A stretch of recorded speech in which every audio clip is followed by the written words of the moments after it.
बिस्मिल्लाहिर्रहमानिर्रहीम अस्सलाम वालेकुम दोस्तों। उम्मीद लरम तासु बरोग जोड़ और खुशहाल वे और ژوند په مزو کې به دوستانو صوابین ظلم او بربریت یو بلا واقعه را مخته شوې ده چې ولسو کلو ماشوم دا ډېر زیاتې بې دردۍ سره قتل کړی دی.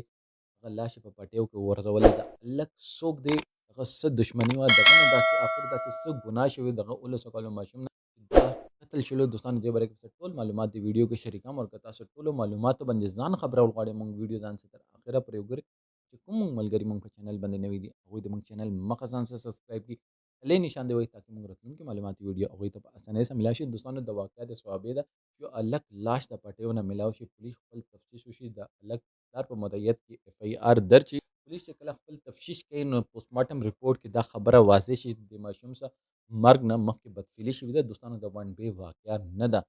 زیب بدل شي حالات بدل شي واقعیت چې دا هغه سیم ایز اټ پاتې کېږي. ولې چې موږ د ملک دا انصاف پر همیشه دا هغه ډیره زیاته سلو ده یو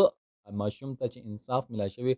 دا شي د بل ماشوم چې دا کنه د عذاب نه د ظلم نه بچوي خو موږ د ملک د انصاف پر همیشه دا هغه ډیره زیاته کمه ده ډیره زیاته سلو ده ک لګ غونډه تیزه شي یو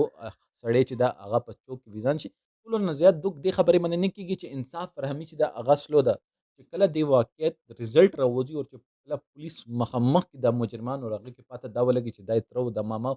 دې کیس کې د الګ څه بدفعلي چې چا کړې ده دای تر اوس جاړي او وایي چې ما نه غلطي شوې ده زه ډېر زیات شیطان مجبور کوم دا شیطان ما باندې غالب راغلی نو مونږ نفس چې ده ټولو نه افضل جهاد چې ده هغه نفس خلاف ده او شیطان ته لار څوک ورکوي مونږ نفس ورکوي. شیطان کومې لارې باندې تاسو باندې ننوځي نفس باندې نفس ورته لار ورکړي چې بس اوس رضا اوس لارې کولاو دي هغې نه بعد مونږ یو داسې کار وکړو چې هغه نه کول ولوي هغې نه بعد اوس هغه جاړي خپل تری چې دا دغه څه بدفعلي کړې ده کله ماشوم وایي چې زه خپل مور او پلار ته هم نه بیا یې دا قتل کړی او په پټیو کې غورځولی.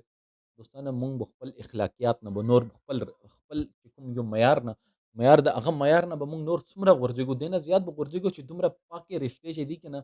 هغه ها شروع دي او مونږ چې کومې پاکې رشتې دي هغو حیا او پرده یې غورځولي ده او مونږ داسې یو کار وکړو چې هغه د نه کول ولوي. نو دې باره کې څه رایې تاسو څه رایې د کمنټ سیکشن کې خپل رایې ضرور وکړئ.